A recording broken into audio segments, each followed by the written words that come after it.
सुनो UP morning addition की सबसे पहले बड़ी खबर नोएडा से। नोएडा पुलिस को बड़ी कामयाबी मिली है। रेमडेसिविर इंजेक्शन की कालाबाजारी करने वालों पर शिकंजा कसा गया है और ये वो कालाबाजारी करने वाले राक्षस हैं जो आपके इस वक्त स्क्रीन पर दिख रहे हैं। रेमडेसिविर इस वक्त जीवन रक्षक दवा, हर कोई चाहता है कि रेमडेसिविर इंजेक्शन उसको मिल जाए, लेकिन ये लोग हैं जो चाहते हैं कि लोगों के पास जाए तो ये, लेकिन इनके जरिए जाए और बड़ा मुनाफा ये कमाए। नकली रेमडेसिविर इंजेक्शन बेचकर ये लोगों को गुमराह करते थे और ये असली रेमडेसिविर इंजेक्शन नहीं, नकली रेमडेसिविर इंजेक्शन, यानी कि ये मौत रूपी ये इंजेक्शन लोगों को बेचा करते थे, लोगों को गुमराह करते थे और ये पकड़े गए हैं। नोएडा सेक्टर 58 पुलिस ने 7 आरोपियों को गिरफ्तार किया गया। ये 7 आरोपियों को गिरफ्तार किया है। इनके पास से नकली रेमडेसिविर इंजेक्शन बरामद हुई।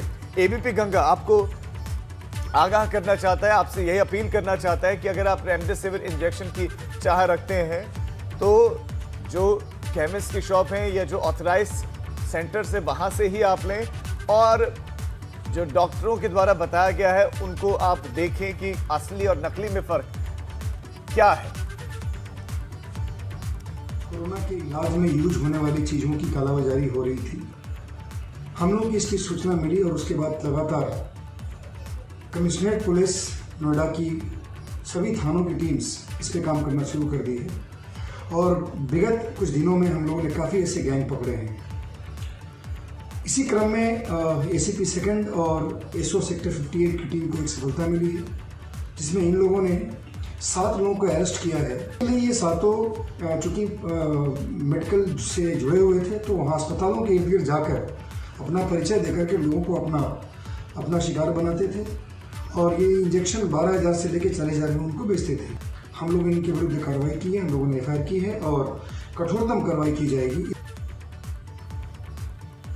और इसी बीच बड़ी खबर आपको बता दें, मुख्यमंत्री योगी आदित्यनाथ आज 1 दिवसीय वाराणसी का दौरा करेंगे। डीआरडीओ के बीएचयू अस्पताल का निरीक्षण करेंगे मुख्यमंत्री योगी आदित्यनाथ।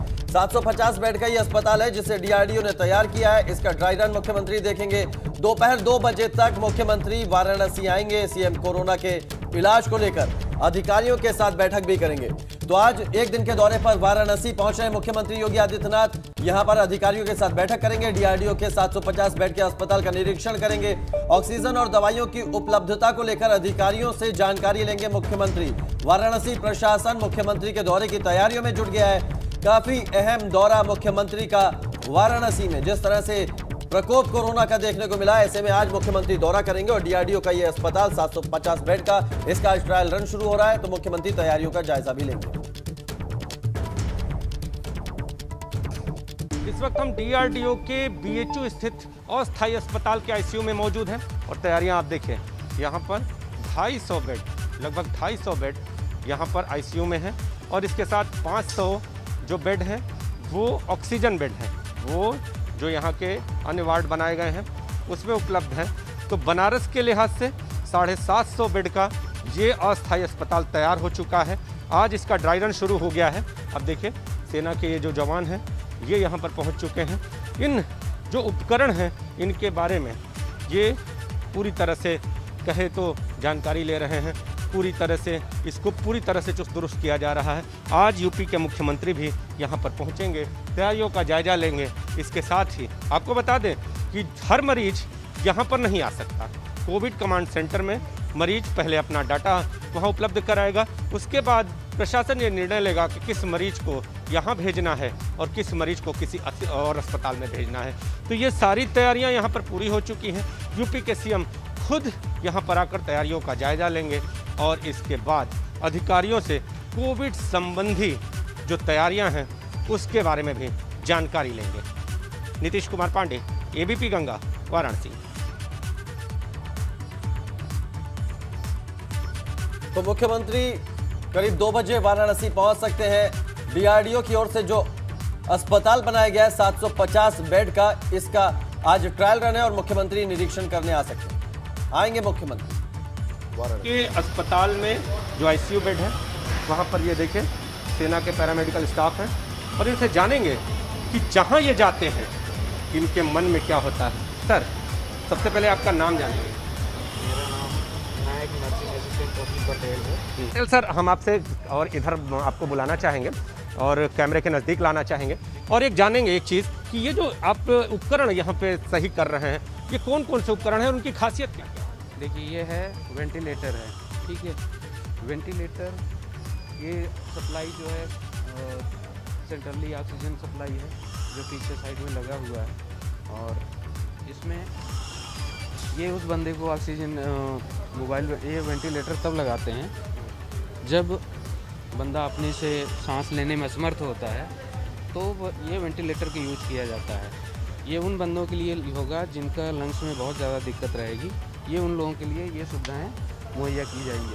और पीछे साइड में जो जनरल वार्ड है वहाँ पर नॉर्मल ऑक्सीजनेटेड बेड हैं, जहाँ पर वो नॉर्मली पेशेंट आएंगे उनके लिए वहाँ पे व्यवस्था की गई। ऑक्सीजन लेवल कई लोगों का 60-55 इस दौर पे पहुंच जा रहा है, तो ऐसी स्थिति में बचाना मुश्किल कहीं ना कहीं लग रहा है। ज़्यादातर मौतें इस तरह भी सामने आई हैं कि कई के जो हैं ऑक्सीजन लेवल, तो क्या ऐसी स्थितियों से लड़ने में ये बिल्कुल ये कारगर हैं, ये उन्हीं के लिए है जिनका सैचुरेशन, जिनका ऑक्सीजन लेवल नीचे आता है, उन्हीं के लिए है ये मशीन। तो ये सेना के जवान हैं और इनके मन में एक ही इच्छा है और वो है कोविड को हराना है, कोरोना को भगाना है। नीतीश कुमार पांडे, एबीपी गंगा, वाराणसी। यूपी सरकार 18 से 44 साल के लोगों का कोविड का वैक्सीनेशन करवाने के लिए तेजी से काम कर रही है। 10 मई यानी कि सोमवार से प्रदेश के 17 नगर निगम और नोएडा में इस उम्र के लोगों का कोविड वैक्सीनेशन होगा। सोमवार से वैक्सीनेशन के लिए इस अभियान में 11 और जिले जुड़ जाएंगे और इन 11 जिलों में रोजाना वैक्सीन का कोटा भी तय हो चुका है। इन 11 जिलों में गाजियाबाद, नोएडा, मथुरा, अलीगढ़, आगरा के अलावा फिरोजाबाद, सहारनपुर, मुरादाबाद, अयोध्या भी शामिल हैं। रोजाना कोटे की बात करें तो सबसे ज्यादा प्रयागराज को 4600 डोजेस मिले हैं। उसके बाद लखनऊ, कानपुर, गोरखपुर, आगरा और बरेली की बात करें तो यहाँ 4-4 हजार वैक्सीन का डोज दिया गया है।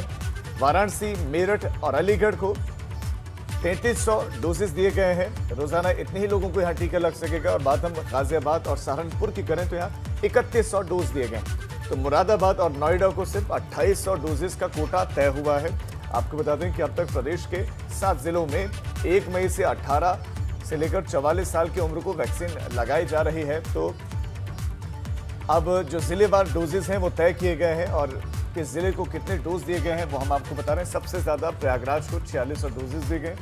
उसके बाद लखनऊ की बात करें, कानपुर की बात करें, इन जिलों को अलग से डोजेस दिए गए हैं। सबसे कम नोएडा की बात करें तो 2800 डोजेस। अब बात करते हैं यूपी के कोरोना के आंकड़ों की। पहले से कोरोना के आंकड़ों में कमी जरूर आई है, लेकिन सावधानी उतनी ही बरतनी पड़ेगी। यूपी में वीकेंड लॉकडाउन के चलते आंकड़ों में फिलहाल गिरावट देखी जा रही है। पिछले 24 घंटे में 26,847 नए मरीज मिले हैं, जिसके बाद यूपी में एक्टिव केसों की संख्या 2,45,646 हो गई है। आपको बता दें, इस बार नए मरीजों में जहां 2000 केसों की कमी है, तो 10,000 एक्टिव केस भी कम हो गए। तो फिलहाल कुछ कमी जरूर मिली है उत्तर प्रदेश में कोरोना के जो आंकड़े आए हैं उसमें।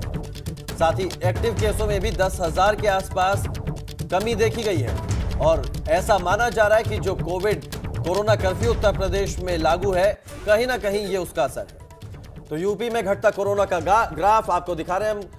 1 मई को 3,01,833 था ये आंकड़ा। 2 मई को 2,95,752 था। 3 मई को ही 2,85,832।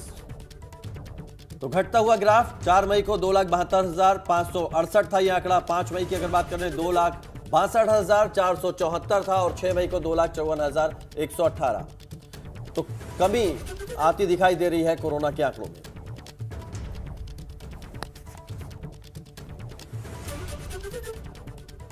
तो कोरोना के केसेस में और एक्टिव केसेस में जो कमी है वो स्पष्ट दिखाई दे रही है। और इसी बीच में आज मुख्यमंत्री योगी आदित्यनाथ टीम 9 की बैठक करने वाले हैं। कोविड कर्फ्यू को बढ़ाने को लेकर फैसला हो सकता है, ये एक बड़ी खबर। हमने अभी आपको कोरोना का ग्राफ दिखाया कि कैसे कोविड कर्फ्यू के बाद से ग्राफ गिरा। एक्टिव केसेस की संख्या कम हुए हैं, 10,000 के करीब एक्टिव केसेस कम हुए हैं और 10,000 लोगों की मानिए कि कोविड कर्फ्यू ने जिंदगी बचा ली है।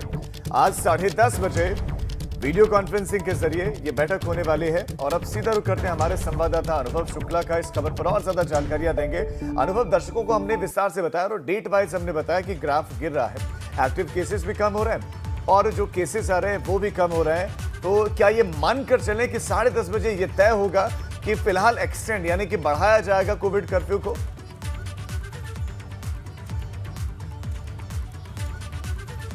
देखिए, यूपी में जो केसेस कम हुए हैं उसके पीछे कई वजह हैं। सबसे पहली वजह तो लोग खुद सतर्क हुए। जब मामले बढ़ने लगे तो लोगों ने फिर से एक बार जो कोविड के प्रोटोकॉल थे उनको फॉलो करना शुरू कर दिया, यानी हर कोई मास्क लगाकर चलने लगा। दूसरा, इस राजधानी लखनऊ में तो व्यापारियों ने स्वयं कर्फ्यू लगाया, लॉकडाउन लगाया। यानी जब सरकार इस डिलेमा में थी कि लॉकडाउन लगाया जाए, बाजार बंद किए जाएँ, नहीं किए जाएँ, अर्थव्यवस्था पर असर पड़ेगा, तब लखनऊ के व्यापारियों ने तय कर लिया था कि पहले जान बचानी है, व्यापार बाद में होगा। उसके बाद फिर सरकार ने खुद पहले नाइट कर्फ्यू लगाया 2 दिन का, फिर 2 दिन का वीकेंड लॉकडाउन लगाया, फिर उसे कोरोना कर्फ्यू में तब्दील किया और 5 दिन बढ़ाया, फिर उसे कल सोमवार तक के लिए बढ़ाया। तो कई तरीके से सरकार ने जांचा और जब आंकड़े पिछले 1 हफ्ते से अब कम आने लगे हैं तब ये माना जा रहा है कि अभी इसे कंटिन्यू किया जाएगा।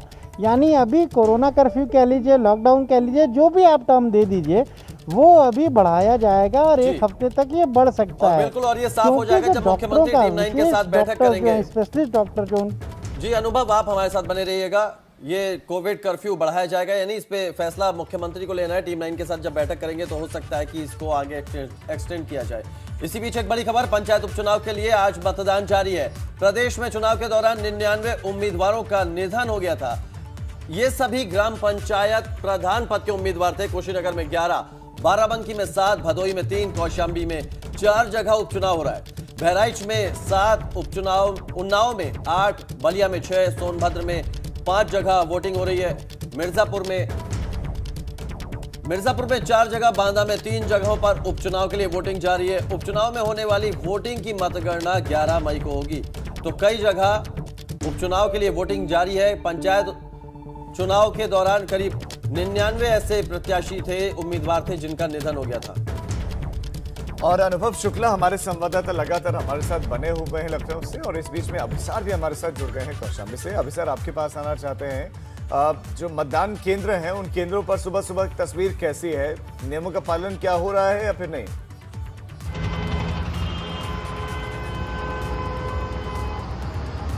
जी हाँ, मैं बता दूं आपको कि सुबह 7 बजे से ही लोगों की भारी भीड़ देखने को मिली मतदान केंद्रों पर।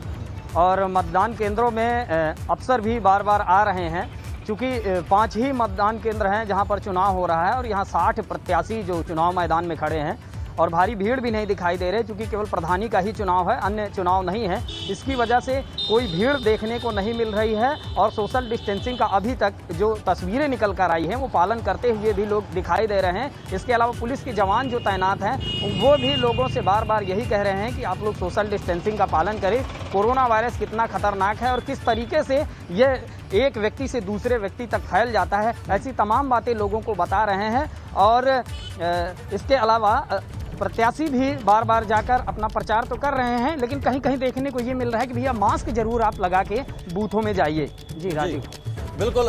अनुभव भी हमारे साथ बने हुए हैं, अनुभव का रुख कर लेते हैं। अनुभव, लगभग ऐसे 99 उम्मीदवार थे जिनका निधन हो गया और जिसके चलते जो उपचुनाव, पंचायत चुनाव का जो उपचुनाव हो रहा है कई जगह पर, अब लबोलुबाव क्या है इसका? क्योंकि अभी भी जिस तरह से अभिसार बता रहे थे, अभी भी लोग सोशल डिस्टेंसिंग का पालन नहीं कर रहे। यही तस्वीरें मतदान के दौरान, मतगणना के दौरान देखने को मिली थी। तो आखिर लोग कब समझेंगे? देखिए, बिल्कुल, जब 4 चरणों में पंचायत के चुनाव हुए तब भी इसी तरह की तस्वीर दिखी और जो बूथ बनाए गए थे वहाँ पर कोविड गाइडलाइन का कई जगह पर उल्लंघन हुआ था। खुद राज्य निर्वाचन आयुक्त मनोज कुमार ने फिर अधिकारियों को फटकार भी लगाई थी, निर्देश भी दिया था। और हाईकोर्ट ने जब संज्ञान लिया, हाईकोर्ट ने तो यहाँ तक टिप्पणी की थी कि क्यों ना राज्य निर्वाचन आयोग के जो अफसर हैं उनको दंडित किया जाए, यानी वो पूरी तरह से फेल हुए हैं। यह हाईकोर्ट की टिप्पणी थी। उसके बाद खुद एक वीसी करके अधिकारियों को निर्देशित किया गया था और ये कहा गया था कि कोविड गाइडलाइन को फॉलो कराया जाए। पर कितना फॉलो हुआ ये हमने दिखाया अपने दर्शकों को, और उसका हम कहें तो एक खामियाजा ये भुगतना पड़ा गांव के लोगों को कि कोरोना के मामले फिर वहां बढ़ते चले गए।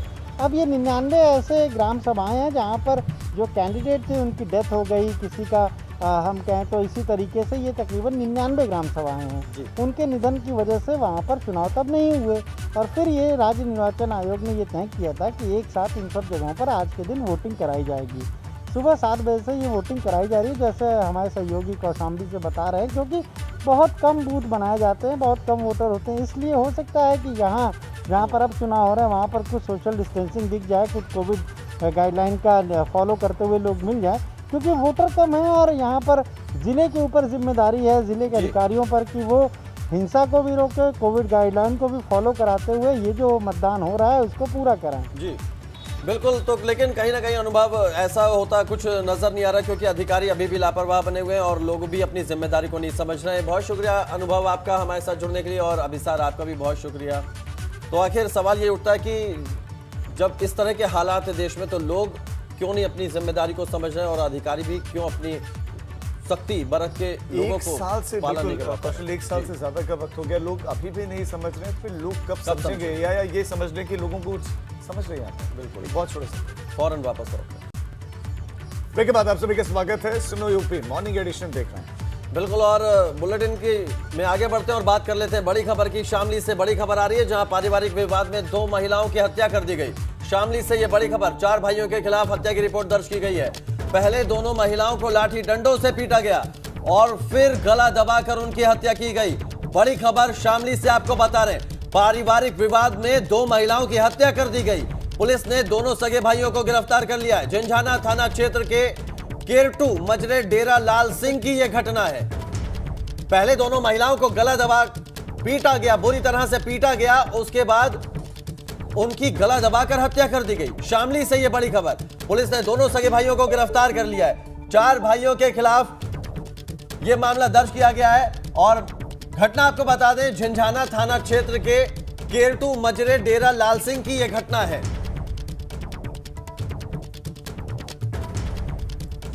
तो बड़ी खबर शामली से, पारिवारिक विवाद में 2 महिलाओं की हत्या कर दी गई।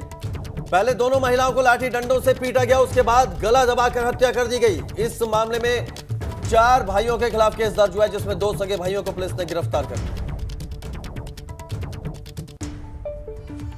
खबर अब लखनऊ से, जहां पर स्वास्थ्य विभाग का अजब गजब कारनामा सामने आया। यहां पर बिना वैक्सीन लगाए टीकाकरण का प्रमाण पत्र भेज दिया गया। दरअसल सुशांत गोल्फ सिटी के रहने वाले शिव शर्मा ने अपने माता पिता के लिए रजिस्ट्रेशन करवाया था, लेकिन जब वो टीका लगवाने के लिए पहुंचे तो वैक्सीनेशन सेंटर बंद मिला और टीके का प्रमाण पत्र भी आ गया।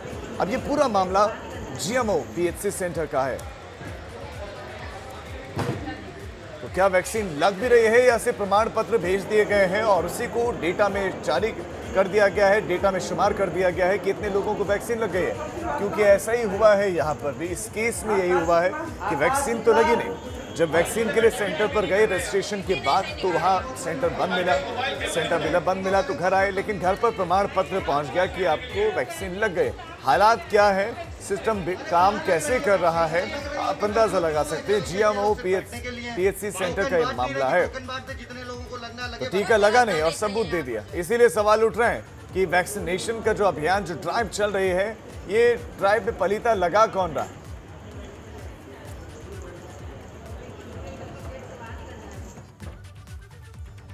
अब बात कर लेते हैं सीतापुर की, जहां बेलौता गांव में एक वीडियो वायरल हो रहा है जो हैरान कर देगा, क्योंकि यहां प्रधानी का चुनाव जीते असलम के समर्थन में पाकिस्तान के समर्थन में नारेबाजी हुई है। वीडियो वायरल होने के बाद पुलिस और लोकल इंटेलिजेंस यूनिट अलर्ट हो गई है और इस मामले की जांच में जुट गई है। तो सीतापुर के बेलौता गांव में यह नारेबाजी की गई, पाकिस्तान के पक्ष में नारे लगाए गए। असलम नाम का एक प्रत्याशी जीता था, जिसके बाद ये जुलूस निकाला गया और इसमें देश विरोधी नारे लगाए गए।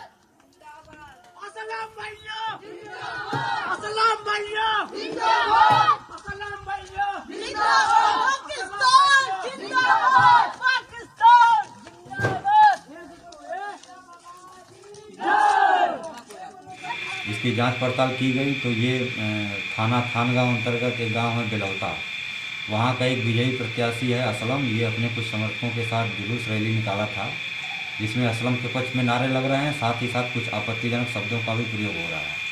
इस संदर्भ में उचित धाराओं में अभियोग पंजीकृत कर लिया गया था। आज असलम और उसके 4 अन्य समर्थक जो उस जुलूस में सम्मिलित थे, कुल मिला के 5 लोगों को हिरासत में लेके इसमें गहन पूछताछ की जा रही है। रहना भारत में है, नारेबाजी पाकिस्तान के पक्ष में करनी। एक सवाल ये है कि बहुत से लोग इस पर सोचते हैं कि क्यों ऐसा कहा जाता है कि पाकिस्तान चले जाओ। अब नारेबाजी पाकिस्तान के पक्ष में करनी है तो सबसे मुफीद जगह पाकिस्तान ही इसके लिए होगी। बिल्कुल। तो गंगा सुनो यूपी के मॉर्निंग एडिशन में फिलहाल इतना ही, और एक छोटे से ब्रेक के बाद देखिए पहाड़ प्रभात मेरे साथ।